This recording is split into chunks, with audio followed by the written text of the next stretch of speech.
मंडळी, तर आज बनवूया सुके बोंबील फ्राय. मस्त रेसिपी आज बनवूया. तर सर्व बोंबील हे बघा असे साफ करून हे बघा असे तुकडे करून घ्यायचे आहेत आपल्याला आणि घाण पण काढायचे. हे बघा मंडळी, असे बोंबील साफ करून घेतलेत मी मस्त. आणि आता गरम पाणी टाकूया आपण. गरम पाणी टाकल्यानं काय होतं, एकदम स्वच्छ धुवून निघतात.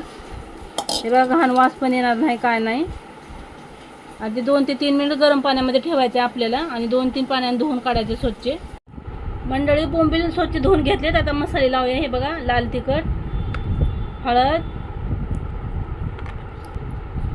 गरम मसाला, मीठ, हे बघू शकता मीठ.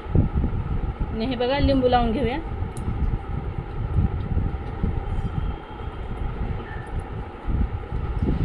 आणि एकत्र मिक्स करून घेऊया. आता 2 चमच तेल टाकूया.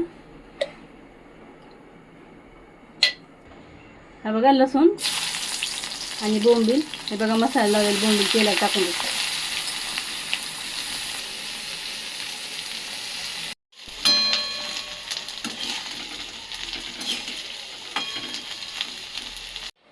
तर मंडळी, बोंबील फ्राय तयार झालेले आहेत, बघू शकता तुम्ही. व्हिडिओ आवडला असेल तर लाईक, सबस्क्राईब